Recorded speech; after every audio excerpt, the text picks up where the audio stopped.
Ano bang kakaiba sa Vietnam? Sabi ng iba, parang Pilipinas lang daw. Hello guys, I'm Blue. I share my travel stories, food culture, and saving goals. This is my day one here in Hanoi, Vietnam. Alam nyo guys, parang hindi pa nagsisink in sa utak ko na nasa ibang bansa ako. Kaya nag-stare for a while muna ako dito sa bintana ng hostel ko. First impression, parang Pilipinas lang din. Pero naramdaman ko yung kakaibang kultura.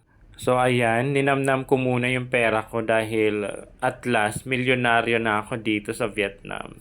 Ang 1 million VND or Vietnamese dong ay equivalent to 2,300 pesos. Umakyat nga ako sa taas ng aming hostel at tiningnan ang syudad. Napakasarap sa feeling makakita ng bagong kultura. Bihis na ako agad. So, excited na nga ako maglakad-lakad. Yung mga street nila dito, ayan, yung mga product parang Pilipinas lang din. Pero yung kakaiba yung mga nakasulat. Ito guys, isa ito sa pinaka-popular na wall dito sa Vietnam. Talagang pinreserve nila ito. I think this is the Vietnamese culture talaga, not influenced by France. FYI guys, kung ang Pilipinas ay na-colonize ng Spain, ang Vietnam naman ay na-colonize ng France. Kaya yung mga architecture nila dito parang Europe talaga. Andito ako sa Hanoi Old Quarter.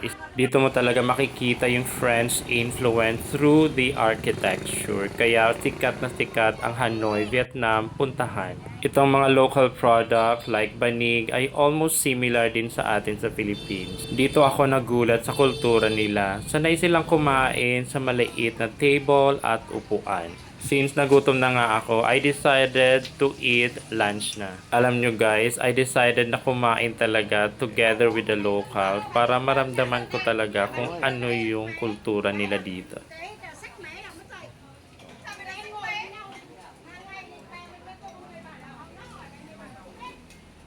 Ito ang unang pagkain ko na lunch dito guys. Ang tawag dito ay Hoi to Tron. 40,000 VND or 88 pesos. O diba, mura lang guys. Ayan, piniprepare na ni ate.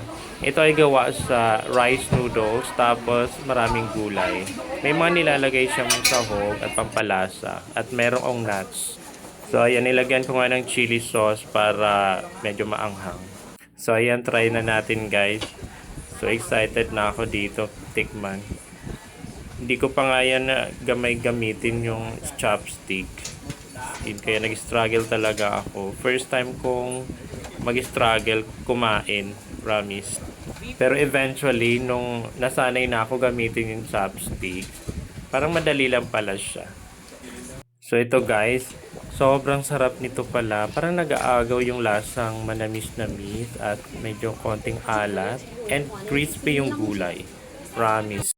Hindi ako disappoint ng food of Vietnam. So ayan guys, kumakain ako with the locals. Alam mo parang sanay na sila na may mga foreigners na minsan kasama nilang kumakain.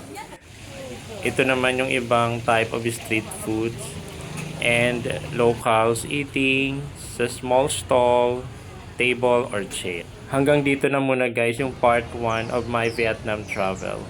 Thank you. Marami pa akong i-share sa inyo na rich culture of Vietnam.